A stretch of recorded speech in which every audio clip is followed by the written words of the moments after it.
Hello everyone, welcome back to the channel. आज हम आपके लिए लेकर आए हैं सीटेट, बेसिकली सीटेट का previous year question paper analysis, जिसमें हम एक सेक्शन को डिस्कस करेंगे।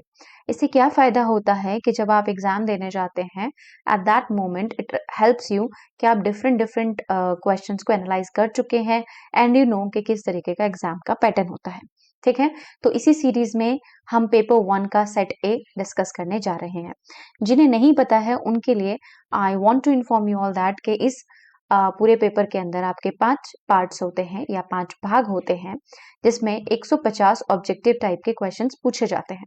जिसमें भाग 1 में अगर आप पेपर 1 की बात करते हैं तो चाइल्ड डेवलपमेंट एंड पेडागोजी होता है, जो 30 क्वेश्चंस कंपोज करता है। पार्ट बी के अंदर मैथमेटिक्स यानी कि गणित होता है, जिसमें 31 से लेकर 60th क्वेश्चन तक जो है वो इसके भाग होते हैं। पार्ट 3 में एनवायरमेंटल स्टडीज होता है, जो 61 से लेकर 90 तक के क्वेश्चंस हैं वो इस सेक्शन से पूछे जाते हैं, जिसे कहते हैं पर्यावरण अध्ययन। पार्ट 4 के अंदर आप भाषा का चुनाव जो करते हैं, आपकी जो पहली भाषा होती है वो होता है, जिसमें क्वेश्चंस होते हैं 91 से लेके 120th क्वेश्चन तक जो होते हैं आपके भाषा 1 के होते हैं। और 5वें पार्ट में आप भाषा 2 के क्वेश्चंस को देखते हैं, जो कि क्वेश्चन नंबर 121 से लेकर 150 तक होते हैं। एज वी नो कि 150 क्वेश्चंस होते हैं, 150 क्वेश्चंस होते हैं, और आपको इन दोनों भाषा का चुनाव करना होता है while you fill your form. आप जब अपना एप्लीकेशन फॉर्म भरते हैं तो आपको इन दोनों भाषाओं को भरना होता है। अगर आपकी हिंदी भाषा स्ट्रांग है तो आप हिंदी को पहला रखिए और इंग्लिश को दूसरा रखिए। अगर आपकी इंग्लिश स्ट्रांग है तो आप इंग्लिश को पहला और हिंदी को दूसरा रख सकते हैं। ये जो चेंजेस हैं वो बाद में नहीं होते हैं, अलाउड नहीं करता है सीटेट या सीबीएसई। तो आपको ये ध्यानपूर्वक अपना एप्लीकेशन फॉर्म भरना होगा और अपनी भाषा को चुनना होगा। जितनी भी हमारी शेड्यूल लैंग्वेजेस हैं वो सारी ही इसका पार्ट होती हैं, तो आप वो देख सकते हैं। आइए डिस्कस करते हैं अपना सेक्शन पार्ट 1, जो कि होता है चाइल्ड डेवलपमेंट एंड पेडागोजी, बाल विकास व शिक्षा शास्त्र। अब यहाँ पर पहला ही क्वेश्चन है हमारा डिस्ग्राफिया से रिलेटेड। वेरी इजी क्वेश्चन, लेकिन जिन्हें नहीं पता है इसके बारे में उनके लिए थोड़ा सा टेक्निकल हो सकता है। डिस्ग्राफिया क्या है? 4 ऑप्शन है आपके सामने, पढ़ के देखेंगे और फिर समझने की कोशिश करते हैं। क्या ये एक स्पीच डिसऑर्डर है जिसमें स्ट्रक्चरिंग या आर्टिकुलेशन एरर्स होते हैं? ये एक भाषण विकार है जिसमें हकलाना या उच्चारण की त्रुटियां करना होता है? क्या एक लोकोमोटर डिसऑर्डर है जिसमें ग्रॉस मोटर इम्पेयरमेंट होती है, मतलब कि बेसिकली पेशीय बाधिता होती है? न्यूरोलॉजिकल डिसऑर्डर है क्या, जिसमें किसी अक्षर को बनाने या किसी शेप को बनाने में या उनके फॉर्मेशन में परेशानी होती है? क्या एक साइकोलॉजिकल डिसऑर्डर है जिसमें आपको अटेंशन जो है वो कम होती है और इम्पल्सिव बिहेवियर ज्यादा होता है?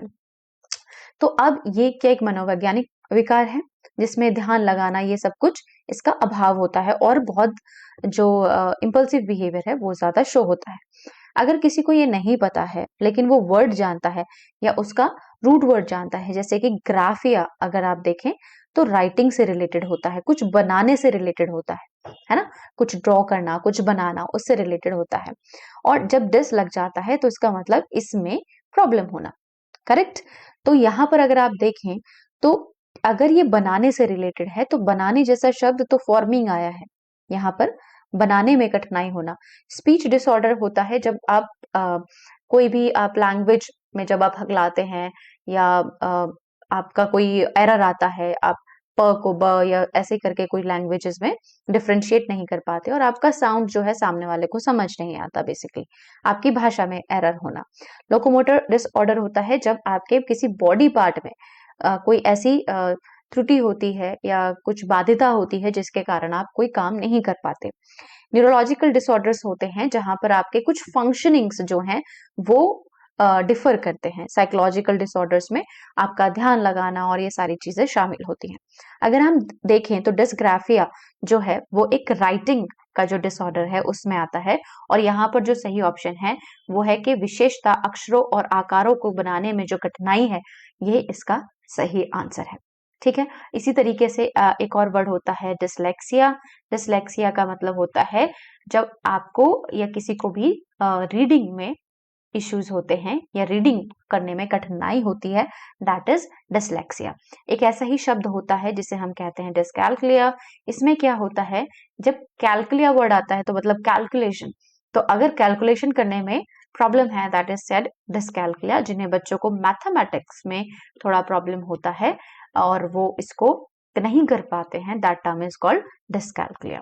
करेक्ट। तो यहाँ से हमने 3 शब्द सीख लिए और ये तीनों ही एलडी का पार्ट है, यानी कि लर्निंग डिसेबिलिटीज का पार्ट है। Moving on next to the next question. ये कहता है the approach to educating gifted children which moves them from a curriculum to an unusually rapid pace is known as। कि एक ऐसी अप्रोच हमें बतानी है जो प्रतिभावान जो बच्चे होते हैं उनको शिक्षित करने में हेल्प करती है।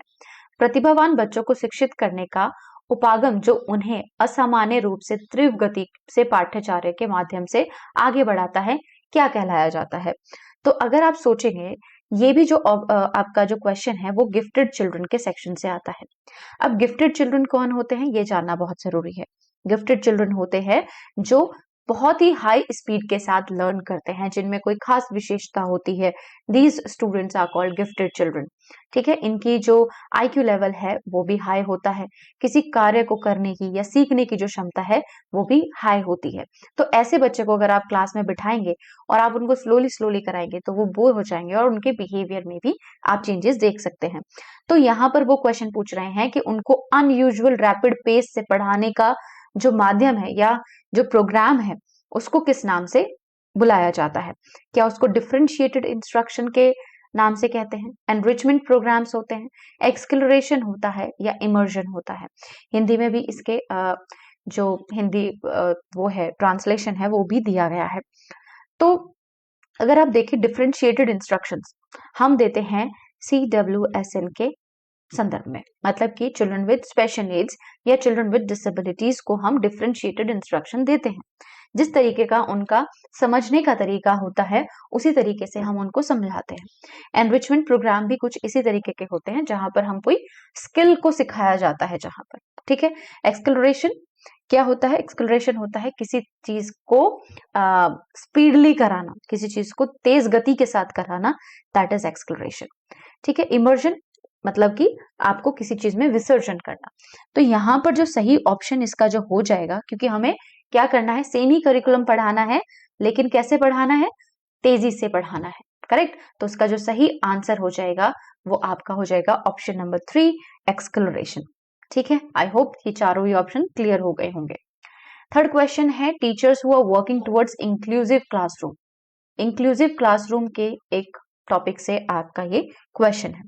तो ये कहते हैं कि टीचर्स जो इंक्लूसिव क्लासरूम में पढ़ा रहे हैं, शिक्षक जो समावेशी कक्षाओं की दिशाओं में काम कर रहे हैं, उन्हें चाहिए कि वे क्या करें, कि वो कोई ऐसा करिकुलम अडेप्ट करें, मतलब करिकुलम को अडेप्ट करें, पाठ्यचारों में जो है उसमें अनुकूलन करें, या अपने डाइवर्सिव जो पर्सपेक्टिव्स है उनको इसमें शामिल करें, अलग अलग दृष्टिकोणों को शामिल करें, एग्जामाइन देयर ओन इम्प्लिसिट बायस, या फिर वो ये देखें कि किस तरीके से आप बायस तो नहीं कर रहे हैं, या अपने ही बायसेस के बारे में जाने, या अंतर्निहित पूर्वाग्रहों की जांच करें। Then see diversity as an obstacle. Obstacle word आया है तो मीन्स नेगेटिव है ना, नेगेटिव है मतलब कि बाधा के रूप में देखें। हम किसी भी चीज को बाधा के रूप में क्यों देखेंगे, दिस इज नेगेटिव। करेक्ट। अब ये जो नेगेटिव है तो हमें क्या करना चाहिए टुवर्ड्स इंक्लूसिव क्लासरूम।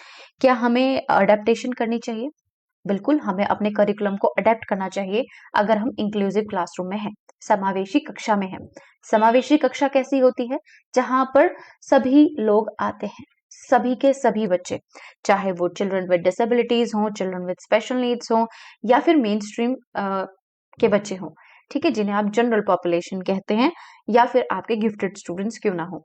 तो इंक्लूसिव क्लासरूम में हर एक बच्चा जो है वो इंक्लूडेड होता है, चाहे वो मार्जिनलाइज सेक्शन से क्यों ना आ रहा हो। तो यहाँ पर इंक्लूसिव क्लासरूम में आप क्या कर सकते हैं, आप करिकुलम को अडेप्ट करेंगे, वेरी गुड ऑप्शन, कि करिकुलम को अडेप्ट करके आप इस तरीके से पेश कर सकते हैं जिस तरीके की बच्चे की नीड है। ठीक है, फिर आप अपने इनकॉपरेटिव जो डाइवर्स पर्सपेक्टिव है उनको इनकॉर्पोरेट कर सकते हैं, आप अपने विविध दृष्टिकोणों को इसमें शामिल कर सकते हैं। वेरी गुड ऑप्शन कि जो भी आपके पर्सपेक्टिव है, क्या मैं इसको खेल खेल में समझाऊं, क्या मैं इसको वर्कशीट के थ्रू समझाऊं, अपने अलग अलग पर्सपेक्टिव को इसमें शामिल कर सकते हैं।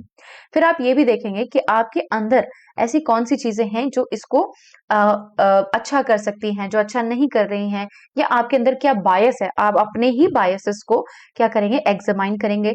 टीचर जब अपने बारे में जानेगा या अपनी कमियों के बारे में, अपनी अच्छाइयों के बारे में जानेगा, तो वो उसको हेल्प करेगा। करेक्ट, हेल्प करेगा कि नहीं करेगा, बिल्कुल करेगा। ठीक है, उसके बाद आता है कि हम जो डाइवर्सिटी है हमारी क्लासरूम में CWSN वाला बच्चा भी है जिसकी स्पेशल नीड्स है, हमारे पास CWD भी है जो कि जिसको डिसेबिलिटी है और कहीं ना कहीं कोई बाधाएं आ रही हैं, हमारे पास वो बच्चा भी है जिसने अभी तक कुछ नहीं देखा है और जो अभी अभी नया क्लास में आया है, हमारे पास वो बच्चा भी है जो बहुत ही निचले वर्ग से आता है। तो हमारे पास क्या हो गया, हमारे पास विविधता हो गई, हमारे पास डाइवर्सिटी हो गई। तो क्या टीचर इसको एक बाधा के रूप में देखेगा? नहीं, लेकिन वो उसको सबको समावेश करेगा उस कक्षा के अंदर, तो वो उसको बाधा के रूप में नहीं देखेगा। तो अगर आप एक इंक्लूसिव क्लासरूम की टीचर हैं तो आप डाइवर्सिटी को ऑब्स्टिकल नहीं देख सकते। तो हमारे ये 3 ऑप्शन तो काफी हद तक ठीक है, लेकिन ये वाला जो ऑप्शन है ये हमें बिल्कुल भी एक्सेप्टेबल नहीं है। तो यहाँ पर जो हमारे करेक्ट ऑप्शन है अब हमें वो छांटने हैं और हमें देखना है कि हमारे 3 ऑप्शंस किस में शामिल है। 1 2 3 है लेकिन हमारा 4 नहीं है, तो हम इसको एक्सेप्ट नहीं करेंगे, विल कैंसिल दिस आउट। इसमें है, दैट इज करेक्ट। इसमें है लेकिन इसमें 4 है तो हम इसको भी निकाल देंगे। इसमें भी 4 है तो हम इसको भी निकाल देंगे। इजिली हमारा आंसर हमको मिल गया, ऑप्शन नंबर 2 जो है वो उसका सही आंसर है। करेक्ट। अगर आप लोगों को यही PDF चाहिए जो एक्चुअल में हम सॉल्व कर रहे हैं, ये ओरिजिनल पेपर है, तो आप एक CBSE की जो साइट है सीटेट की आर्काइव्स के सेक्शन में जा सकते हैं, जिसका आपको यहाँ पर एक ऑप्शन मिल जाएगा। सेम वीडियो बनाई गई है किस तरीके से आप पेपर को डाउनलोड कर सकते हैं और किस तरीके से आप उसकी आंसर की भी डाउनलोड कर सकते हैं। तो नेक्स्ट टाइम जब आप सॉल्व करने बैठेंगे तो आप प्रिंट आउट ले लीजिएगा and then we will solve together. आइए क्वेश्चन नंबर 4 करते हैं, which says while dash agencies of socialization are predominantly important in infancy, dash agencies of socialization also become important part in early childhood। अब क्या होता है, इन्होंने 2 fill in the blank के option में आपको यहाँ पर दिया गया। ठीक है, अब इसमें हम सेक्शंस देखते हुए चलेंगे। हिंदी का प्रोनाउंसिएशन में बी डिफरेंट, जो आई मे मिस प्रोनाउंस इट, लेकिन अगर आप देखें तो शेष अवस्था में समाजीकरण की जो डैश संस्थाएं हैं, जो स्टेक होल्डर्स हैं, जो एजेंसीज हैं, प्रमुख रूप से महत्वपूर्ण है, जबकि प्रारंभिक बाल अवस्था में सामाजिकरण की डैश संस्थाएं भी महत्वपूर्ण हो जाती हैं। तो अब हमें उन संस्थाओं के बारे में बात करना है, उन एजेंसीज के बारे में बात करना है जो अलग अलग पीरियड पर हमारे लिए इंपॉर्टेंट होती हैं। एज वी ऑल नो कि प्राइमरी क्या होता है, जैसे आपका घर है, की फैमिली है, दे आर प्राइमरी। फिर सेकेंडरी स्कूल वाला जो सिस्टम है वो है, फिर neighbourhood and all that comes in. ठीक है, आपके फ्रेंड और ये सब चीजें आ जाती हैं। तो यहाँ पर अगर आप देखें जो सोशलाइजेशन है, सामाजिकरण है, उसके अंदर प्रीडोमिनेंटली अगर इन्फेंसी की बात करें तो कौन सी एजेंसी है जो सबसे शुरुआत में आएगी? इन्फेंसी मतलब बाल अवस्था या शेष अवस्था। इसमें क्या होता है, बच्चा 0 to 2 ईयर्स का होता है। तो अब आप ये देख सकते हैं कि जब 0 to 2 ईयर्स का बच्चा होता है तो उस पर सबसे ज्यादा मुख्य रूप से प्रभाव किसका होगा? माता पिता का होगा। अगर माता पिता का होगा तो सबसे पहले जो आ रहा है उसे प्राइमरी ही तो कहेंगे, उसे प्राथमिक ही तो कहेंगे। करेक्ट। तो आप देख लीजिए सबसे पहले वाले इसमें हमको प्राइमरी या प्राथमिक ऑप्शन चाहिए। अब आप देख ले पहले किसमें, टर्शरी, प्राइमरी, सेकेंडरी, तो प्राइमरी इसमें है, अभी तक इसमें है। ठीक है, तो ये हमारा ऑप्शन हो सकता है, बिल्कुल सीधा सीधा सा है कि टिक करो option and this is all, सीधा ही ऑप्शन दे रखा है। लेकिन हम फिर भी क्वेश्चन सॉल्व कर लेते हैं और एक बार देख लेते हैं। हमने इन्फेंसी की बात देखी, अब हम अर्ली चाइल्डहुड की तरफ जाते हैं। अगर यहाँ पर सामाजिकरण की बात करें अर्ली चाइल्डहुड में, तो हमारे सेकेंडरी ऑप्शन आते हैं जो प्राइमरी के बाद आएगा, क्योंकि इन्फेंसी के बाद चाइल्डहुड ही तो आएगा और वो भी अर्ली चाइल्डहुड आएगा। तो गौरतलब है कि सेकेंडरी ही ऑप्शन होगा, तो हमारा ऑप्शन नंबर 2 जो है वो सही होगा। करेक्ट। आते हैं क्वेश्चन नंबर 5 की तरफ। ये है लीव वाइगॉट्स्की की सोशो कल्चरल थियोरी से। ठीक है, अकॉर्डिंग टू लीव वाइगॉट्स्की 4 ऑप्शन दिए गए हैं। Social factors influence language development but not cognitive development. वो कहते हैं कि सोशल फैक्टर्स जो हैं, सामाजिक कारक जो हैं वो भाषा विकास को प्रभावित करते हैं, परंतु संज्ञानात्मक विकास को नहीं करते। सेकंड ऑप्शन देखते हैं, cognitive development facilitates language development. संज्ञानात्मक विकास भाषा विकास को सुगम बनाता है। थर्ड ऑप्शन है, language development and cognitive development advance independent from each other. भाषा विकास और संज्ञानात्मक विकास एक दूसरे से स्वतंत्र रूप से विकसित होते हैं। फोर्थ ऑप्शन है, language development facilitates cognitive development. भाषा विकास संज्ञानात्मक विकास को सुगम बनाता है। अब जब हम लीव वाइगॉट्स्की की थियोरी की बात करते हैं तो वो सोशल फैक्टर्स की बात करते हैं, जिसे हम कहते हैं सोशियो कल्चरल थ्योरी, इसलिए तो उनको कहते हैं उनकी थ्योरी का। तो यहाँ पर उन्होंने मुख्य रूप से दो चीजों पे फोकस किया है, लैंग्वेज पे प्लस कॉग्निशन पे। ठीक है, कॉग्निशन यानी कि संज्ञानात्मक विकास और भाषा। लेकिन इसका जो मेल है वो उन्होंने किस तरीके से बिठाया है, यही हमारा क्वेश्चन कहता है कि लीव वाइगॉट्स्की के थ्रू भाषा किस तरीके से हमारे संज्ञानात्मक विकास पर प्रभाव डालती है। तो क्या जो सोशल फैक्टर्स हैं वो भाषा विकास को डेवलपमेंट तो करते हैं पर संज्ञानात्मक नहीं करते, क्या ऐसा होता है?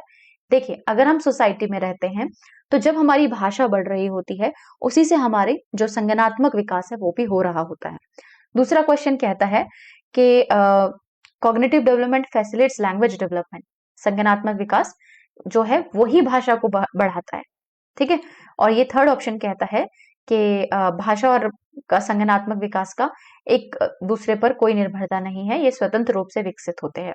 कैसा होता है? ऐसा तो नहीं होता है, क्योंकि जब हम भाषा डेवलपमेंट हो रही होती है तो भाषा के संवाद से जो चीजें हम सीखते हैं अपनी सोसाइटी में, वही हमारा जो कॉग्निशन है या संज्ञानात्मक विकास है उसको बढ़ाता है। तो इसमें हमारा ऑप्शन नंबर 4 जो है वो सही जाता है कि language development facilitates cognitive development, यही लीव वाइगॉट्स्की की थियरी कहती है। ठीक है,